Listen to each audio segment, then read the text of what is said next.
आते हैं। इस जू में सुंदर और खतरनाक दिखने वाले जानवर हैं। यहाँ जू के केबिन में हमें 4 जानवरों को दिखाया जाता है। फीमेल स्नेक, गिरगिट, केकड़ा और एक मकड़ी। कोई भी बच्चे और बड़े इन्हें पसंद नहीं करते। ये चारों इसी बारे में हमेशा बात करते रहते हैं कि हमें कोई पसंद क्यों नहीं करता। फिर हमें एक बहुत ही सुंदर कोआला को दिखाया जाता है जो सभी का फेवरेट जानवर है। उसके आसपास कैमरे लगाए गए हैं और उसे 24 घंटे लाइव पर दिखाया जाता है। दुनिया भर के लोग उसे देखते रहते हैं और उसका नाम है प्रिटी बॉय। आज इन चारों का शो होने वाला है।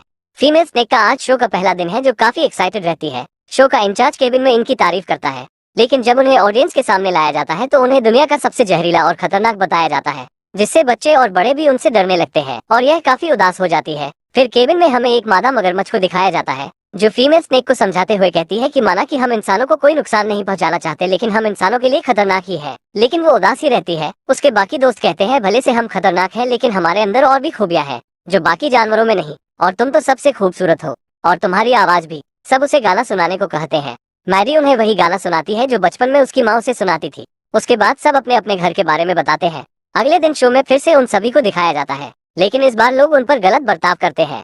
कोई उन्हें पसंद नहीं करता। यहाँ पर शो इंचार्ज का बेटा पानी में गिर जाता है। जैसे ही लोग उसे बचाने के लिए दौड़ते हैं कि देखते हैं एक बहुत ही बड़ी मगरमच्छ लड़के की तरफ बढ़ रही है। वो लोग ये समझते हैं कि मगरमच्छ बच्चे को खाने जा रही है। असल में वो मगरमच्छ उस बच्चे को बचाना चाहती है। वो लोग उसे पकड़ लेते हैं, लेकिन मगरमच्छ को लगता है वो बच्चा डूब रहा है, इसलिए वो झटके में आकर बच्चे को पानी से बाहर कर देती है। लेकिन लोगों को लगता है अगर हम बच्चे को ऊपर नहीं खींचते तो मगरमच्छ उसे खा जाती, और मादा मगरमच्छ को एक पिंजरे में डालकर किसी और जगह शिफ्ट करने ले जा रहे थे। मगरमच्छ बहुत उदास रहती है क्योंकि वो मगरमच्छ वैसा नहीं कर रही थी जैसा ये लोग सोच रहे हैं। उसने तो कभी किसी इंसान को अब तक कोई नुकसान नहीं पहुंचाया था। मगरमच्छ के सभी दोस्त दुखी रहते हैं, खासकर एक सुंदर स्नेक। जानवर इंसानों की मदद करे तो उसमें उल्टा जानवरों को ही खतरा है। अब मैडी उन सभी से कहती है कि कब तक हम सब यहीं कैद रहेंगे। आखिर हम अपने घर कब जाएंगे जहाँ से हमें पकड़ कर लाया गया है। फिर सभी उससे कहते हैं कि अगर हमने भागने की कोशिश की तो पता नहीं ये लोग हमारे साथ क्या करेंगे। मैडी कहती है तो कब तक इनसे डर कर जीते रहेंगे। वो लोग उसी रात भागने का प्लान बनाते हैं। वो चारों वहाँ से निकल जाते हैं। योजना ये थी कि शहर से दूर पहाड़ी तक अपने घर जाना है। वो चारों उस बगीचे में आ जाते हैं जहाँ प्रिटी बॉय खेल रहा था। प्रिटी बॉय उनसे कहता है कि इतनी रात को कहाँ घूम रहे हो।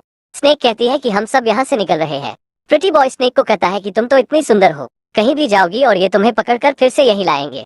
प्रिटी बॉय उन्हें वापस लौटने को कहता है, लेकिन स्नेक उसके पास पहुंच जाती है और प्रिटी बॉय शोर करने लगता है और केकड़ा उसके पीछे काट लेता है, जिससे प्रिटी बॉय बेहोश हो जाता है। और कैमरे में उसकी खतरनाक फोटो आती है जब वो दीवार के दूसरी तरफ गिर रहा था। उसके बाद स्नेक उसे भी अपने साथ ले लेती है और जब वो आगे जाते हैं तो उन्हें एक नदी मिलती है। सामने कोहरा था, उन्हें लगा सामने ही पहाड़ है, घर मिल गया। लेकिन जब वहाँ की लाइट्स ऑन होती है तो पता चलता है ये एक शहर है। फिर स्नेक कहती है शायद इस शहर के पार होगा हमारा घर। अब उन्हें नदी में तैर के जाना था, लेकिन किसी को तैरना नहीं आता। फिर पास में उन्हें एक चिड़िया का घोंसला मिलता है। वो सभी घोंसले में आ जाते हैं और नदी पार करने लगते हैं। जितने अंडे उस घोंसले में थे सभी को पानी में फेंकते जाते हैं ताकि घोंसले में ज्यादा वजन ना हो। लेकिन तभी एक शार्क आ जाती है। अब उन सभी को लगता है कि घोंसले के साथ साथ उनका घोंसला भी उसके पेट में चला जाएगा, लेकिन वो शार्क किसी को नुकसान नहीं पहुंचाती। जब उसे पता चलता है कि ये लोग जू से भाग रहे हैं तो शार्क इन सब की मदद करती है और शार्क उन्हें खुद को बचाने के लिए एक सीक्रेट कोड बताती है जिससे सभी जानवर उनकी मदद कर सके, उन्हें किसी भी मुसीबत से बचा सके। उसे रास्ता बताती है उस पहाड़ी तक जाने की। किनारे पहुंचने के बाद कोआला इनसे कहता है तुम सबकी वजह से मेरी ब्यूटी खराब हो गई। तुम गंदे नाले के कीड़े, अगर तुम्हें भागना है तो जाओ, लेकिन मैं तो चला वापस। यह कहकर वो सीधे चला जाता है, लेकिन वो नोटिस करता है कि लोग उसे पसंद करने के बजाय उससे डर के पीछे हो रहे हैं।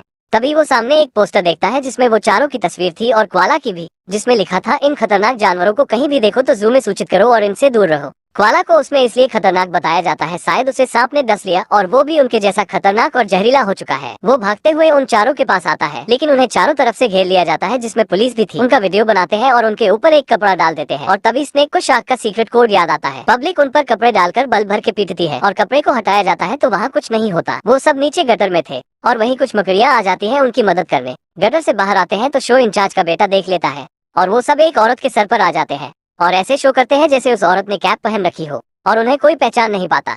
कोआला देखता है कि उसकी जगह किसी और को दे दिया गया है और बताया जाता है कि प्रिटी बॉय मर चुका है। वो ये सब देखकर गुस्सा होता है और उन चारों के साथ वो भी शामिल हो जाता है। कोआला बीच रोड पर था, उसे बचाने के लिए वो चारों आ जाते हैं और फिर से शो इंचार्ज का बेटा उन्हें देख लेता है। शो इंचार्ज उन पर बेहोशी का इंजेक्शन फायर करता है, लेकिन वो दूसरे आदमी को लग जाता है और वो पांचों एक चलती कार को पकड़कर निकल जाते हैं। वो कार एक स्कूल में रुकती है और वो पांचों स्कूल बस के ऊपर बैठ जाते हैं, लेकिन बाप बेटे अभी भी उनका पीछा नहीं छोड़ते। फिर से वो फायर करते हैं और कोआला फिर से बेहोश हो जाता है और होश में आते ही कहता है मुझे जू में जाना है।